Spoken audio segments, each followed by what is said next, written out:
아까 20분이 개헌 금방 문제랑 지나갔는데 경제 다음은 문제인데. 두 번째 마스토론으로 바로 이어가겠습니다.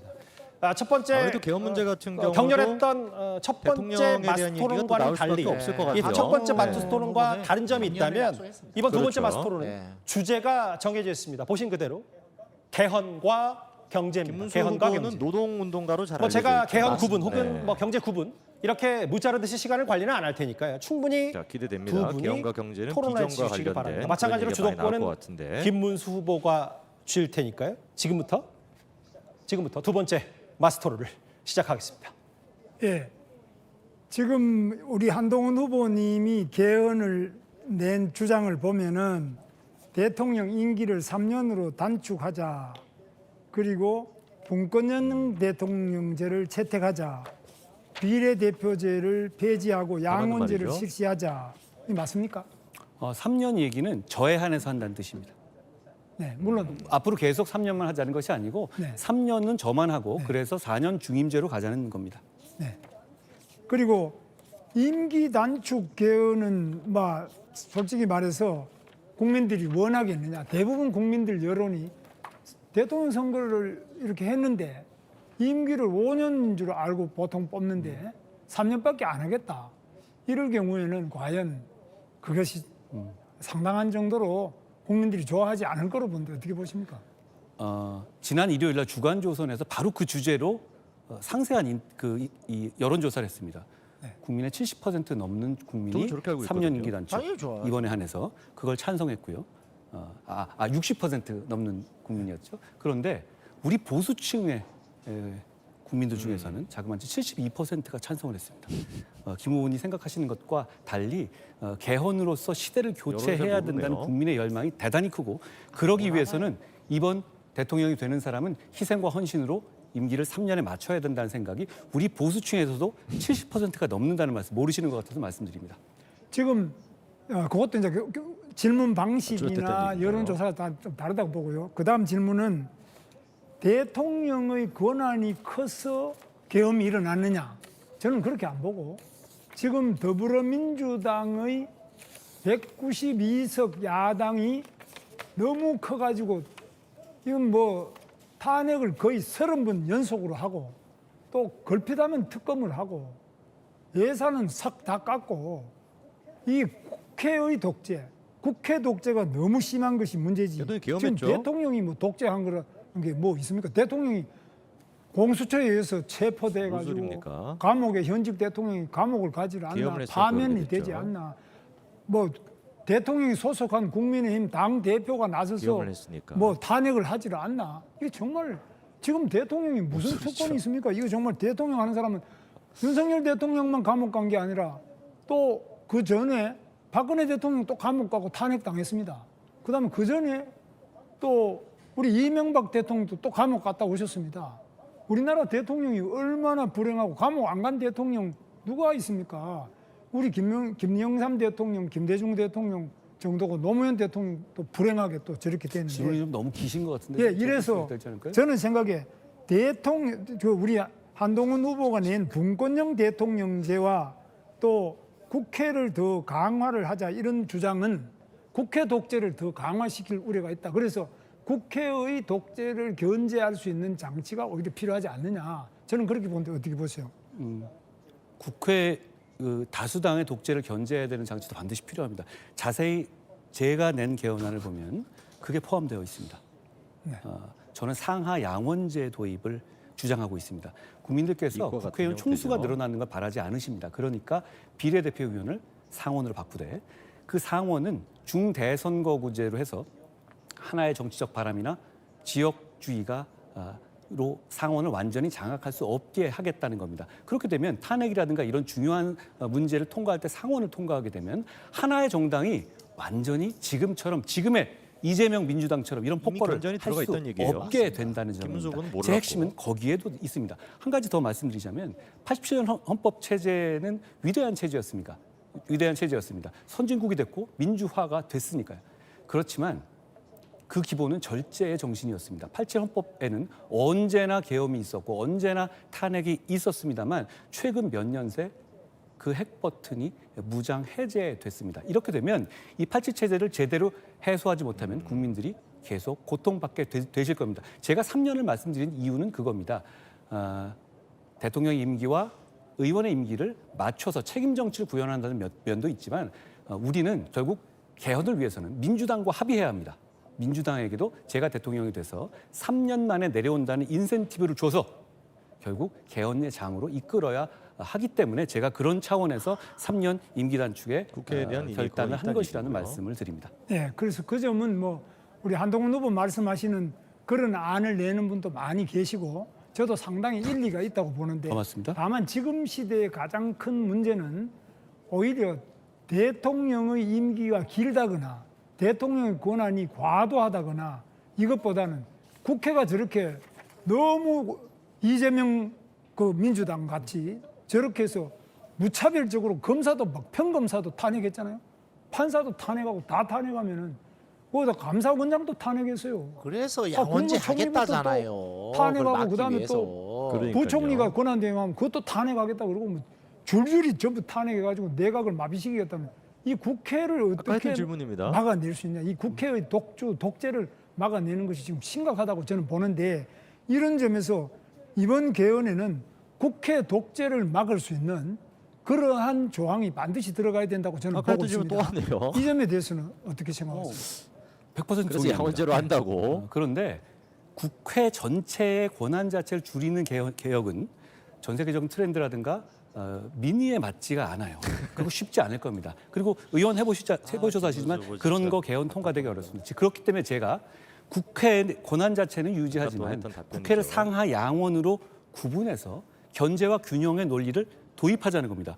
선배님께서 말씀하신 그런 탄핵 같은 거 상하 양원으로 바뀌고 상원의 권한을 주고 상원을 중대선거구제로 하면 그런 일 막을 수 있습니다. 저는 그런 상황을 말씀드리고 저 역으로 이 말씀 드립니다. 그러면 김 후보님께서는 대통령 권한을 오히려 강화하는 개헌이 필요하다고 생각하십니까? 뭐 저는 강화하자는 이야기가 아니라 대통령 권한을 저는 분산을 해서 약화하자는 지방자치도 얘기 아닐까요? 더 하고 근거도 또 대통령 없고 권한을 그냥 하는 소리니까요.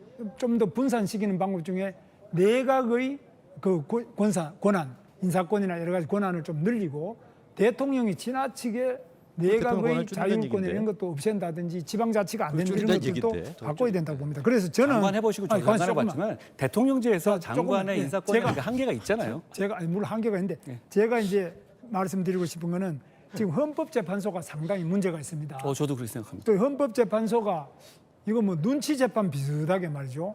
이번에도 탄핵을 하는데 저는 적어도 한 5대 3 내지 4대 4 정도로 기각 또는 각하가 되지 않겠나. 이 헌법재판소에 절차적 문제가 많이 있지 않습니까?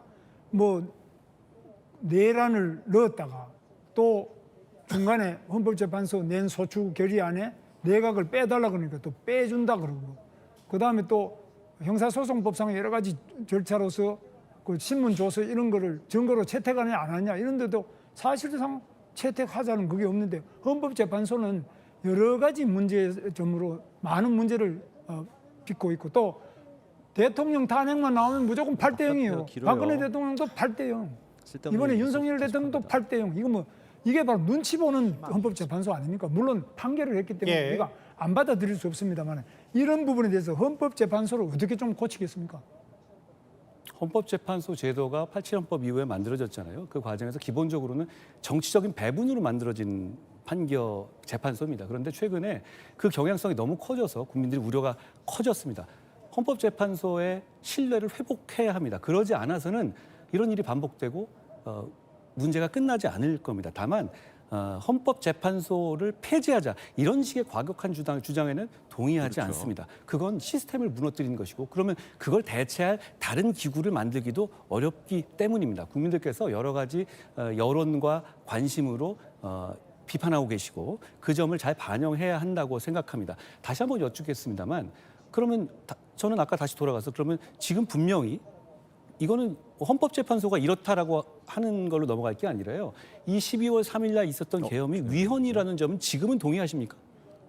계엄 자체가 위헌이라고 봐서 파면을 한 거 아닙니까? 그 결정은 동의를 해야죠. 그러니까 동의가 문제가 아니라 아까 말씀하신 것처럼 헌재의 문제점을 계속 지적하셨잖아요. 동의할 수 없는 내용입니까? 아니 그 문제 자체가 많이 있으니까 이 고치자는 건 저는 어떻게 고치자는 거냐? 제 말씀은 조금만 제가 시간이 제가 요거 한 10초만 먼저 하면 어떨까요? 조금 제가 이제 시간이 1분 30초 저 반만 하세요. 하신다면 제가 10초만 주세요. 물론 지금 10초 하세요. 그럼. 제가 할까요? 제 말씀은 뭐냐면 이게 헌법재판소가 위헌이라고 했으니까 계엄은 위헌이다. 이렇게 갈 것이냐 아니면 이 계엄이 정말 위헌이 맞다. 그러니까 우리가 반성하고 우리 보수가 새로 국민께 사과드리고 다시 출발하자. 이렇게 갈 것인지 아니면 그거는- 헌재가 결정했으니까 어쩔 수 없다라고 하는 거 이건 큰 차이거든요. 예, 그거는 헌재가 결정했으니까 어쩔 수 없지만 우리도 반성하지만 헌법재판소도 고쳐야 된다. 어떻게 고칠 거냐?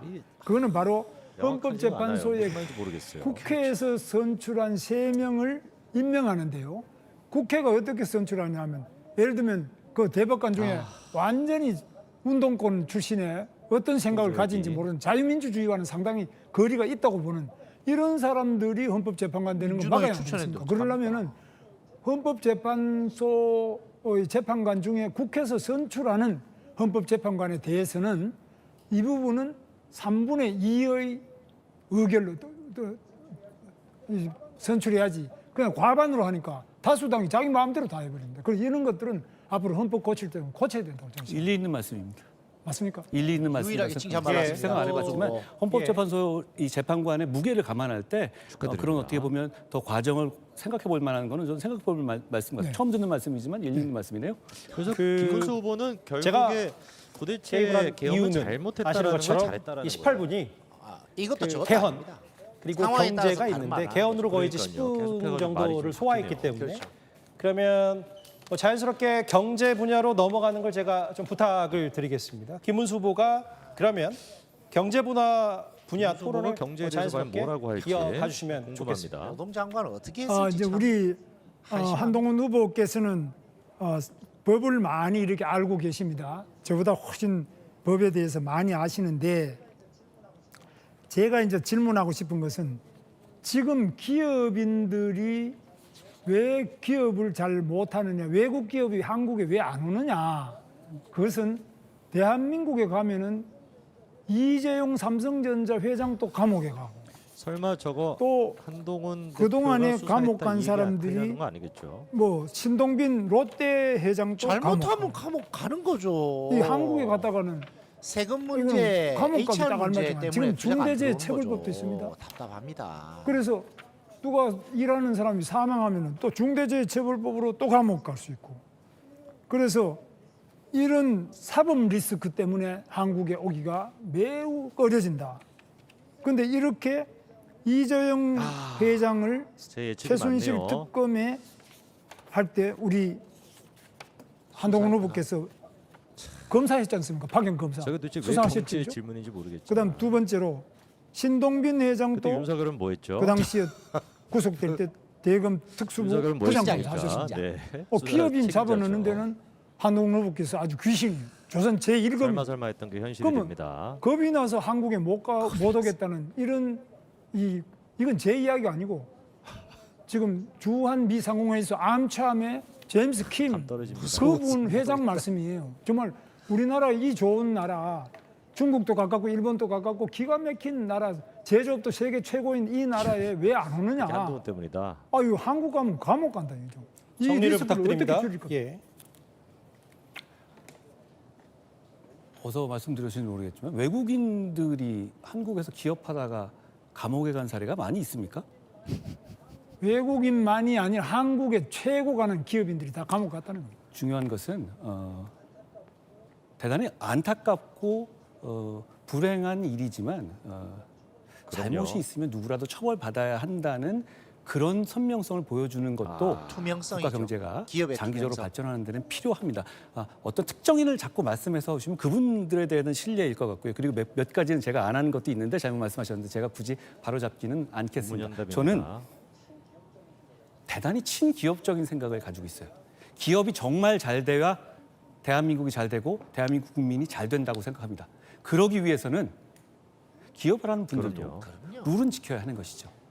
그리고 그 룰을 그 누구라 하더라도 누가 어떤 큰 잘못을 저지른다면 룰이 지켜질 거라는 믿음을 주는 것도 필요하다고 생각합니다. 다만 과도하게 기업을 배임으로 처벌한다든가 이런 것에는 저는 찬성하지 않아요. 그리고 제가 그동안에 해왔던 사안들을 아주 구체적으로 보시면요. 거기에 대해서 이런 식의 맥락이 있구나라고 저는 선배님 정도 되는 희안을 가지신 분이면 이해할 수 있습니다. 다만 제가 지금 말씀드리고 싶은 것은 결국은 노동 경직성이에요. 외국 기업들이 안 들어오는 것. 그리고 규제가 네거티브 규제가 아니라 포지티브 규제식으로 규제가 너무 많습니다. 그리고 금융의 자율성이 적습니다. 저는 오히려 이런 핵심적인 문제를 제대로 우리가 이 정권을 더 발전시키고 우리가 정권을 잡아서 더 그 마음으로 해결해야 된다고 생각해요. 저도 생각이 똑같습니다. 저는 그 다음에 이제 또 질문이 동의합니다. 제가 이제 제일 저는 고용노동부 장관으로서 근로감독관들한테도 제가 늘 그럽니다.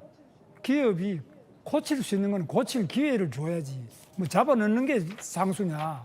그래서 항상 아까 저 그 질문을 기업이 왜 그런 경제 주제 실정법 질문으로 위반하게 되느냐 준비해왔다라는 게 이런 걸 추석이네요. 살펴서 도와주고 잡아넣으니까 안 고치도록 된다. 해야지. 맞는 잡아넣는다면 말씀입니다. 그러면 공감하는 말씀입니다. 뭐 저래가 좀 기업이 문 뭐합니까? 닫고 나면은 노동자는 어디 가서 우리 그런 당 월급을 메인 받는 그러니까 거야. 제가 그렇죠. 그 장관님 그때 그런 그래. 행정하시는 거 보고 예. 존경스럽다고 생각했어요. 이런 거 우리가 정말 고쳐야 되고 같이 그렇게 그다음에 생각했으면 지금 제일 문제는 대한민국 기업이 안 오는 거. 기업이 안 오면 경제가 안 돌아가잖아요. 일자리도 없고. 그렇죠. 그럼 대한민국 안 오는 이유 중에 하나가 너무너무 악법이 많아요. 민주당이 만드는 노란봉투법. 이 말이 안 되는 법이거든요. 동의합니다. 그 노란봉투법, 중대재해처벌법도 전부 처벌 위주지. 이걸 예방하고 뭐 고치고 이렇게 해야 되는데 이거 안 해요. 거기다가 또 지금 법원 또 판결을 하는데 요즘 통상임금 판결 이런 거 보면은 작년 12월 16일 날 갑자기 판결이 나왔죠. 지나치게 통상임금 판결을 하면은 임금이 거의 대기업 같은 경우는 5% 이상 상승 효과가 있어요. 임금 인상도 안 했는데 법원이 판결 하나로 그냥 모든 전 대기업이 뭐 수업 임금이 하나 나오셨네요. 5% 이상 상승해버린다. 이건 뭐 하는 겁니까? 정말 고용노동부 저는 장관으로서 법원이 나왔습니다. 대통령 후보로 나온 게 아닙니다. 산업 현장을 알고 하느냐 모르고 하냐. 그래서 이렇게 민주당의 악법을 저지하기 위해서는 우리 국민의힘이 숫자는 적지만 튼튼하게 버텨야 되는데 설마 또 배신자? 이걸 우리 한동훈 대표께서 한동훈 후보가 무너뜨렸답니다. 쪼개져가지고 분열돼버렸어요. 미친 거 아닙니까? 내가 왜 저 캠프를 못 가는지 여러분 아시겠죠? 현실을 바로 잡아서 경제를 살릴 수 있는지 한 말씀해 주세요. 다 동의하는 말씀이셨는데 만물 한동훈 걸로 가시네요. 그런데요. 환장합니다. 저는 말씀하신 지금 그 말씀에 동의해요 다. 네. 그리고 특히 제가 최근에 중견기업들 만나보니까 12월 16일 날 있었던 그 통상임금 판결 거기에 대해서 큰 타격을 받고 있더라고요. 네. 그 과정에서 특히 노동부나 이런 쪽에서 명확한 지침을 지금 잘 못 준비하고 내려주고 있습니다. 있다는 거예요. 통상임금이라는 거, 그 통상임금이라고 포함될 만한 상여금 같은 것들이 되게 형태가 다양하잖아요. 그런데 그 지침을 정확하게 받지 못해서 이러지도 못하고 저러지도 못하고 이런 상황이 있다고 합니다. 노동부 장관을 직접 하셨으니까 제가 이제 그걸 더 챙겨주시기 제가 바랍니다. 말씀드리고 싶은 거는 고용노동부는 대법원 판결을 뛰어넘을 수가 없어요. 그렇지만 그 범위 안에서만 할 그 수 있어요. 범위 안에서 지침을 좀 상세하게 주셨으면 좋겠다는 제가 아주 네. 눈물겨운 이 제보 법무부 장관으로서 의견을 들었기 시행령을 때문에 했었죠. 한번 그거 한번 챙겨주시면 더 좋을 것 네, 같아요. 그 점은 제가 챙겼는데 제가 현직에 있을 때도 챙겼는데 문제는 저는 무엇보다도 그 근로감독관보다 더 중요한 게 검사이고요. 검찰이 훨씬 중요한 위치가 있잖아요. 근로감독관들은 검사의 지휘를 받아서 하거든요. 검사가 진짜 중요하고 그다음에 검사가 보다 더 중요한 게 판사들 아닙니까? 판사가 판결을 하니까 판사가 중요하고 판사보다 더 중요한 그게 게 왜 한동훈 국회 아닙니까? 탓입니까? 국회가 법을 만드니까. 미치겠네, 진짜. 그럼 이렇게 우리 상권 분립이니까 대한민국에 그렇게 되는 겁니다. 국회나 김문수 후보님. 또 판사나 검사나 모두 다가 기업을 못 살게 굴면 대한민국 기업이 답답해. 어느 기업이 오고 일자리는 어떻게 구하고 저런 우리 청년은 건 어디서 어떻게 앞으로 튀어나옵니까? 일자리를 도대체. 구합니까? 국어책을 같이 어떻게 해나가기, 읽습니까, 저런 고쳐나가기를 분들은. 바랍니다. 예, 같이 고쳐 나갔으면 좋겠습니다. 예. 논술 어머니, 교육 학원을 잘 다니시라고요. 맞춰주셔서 감사합니다. 아니,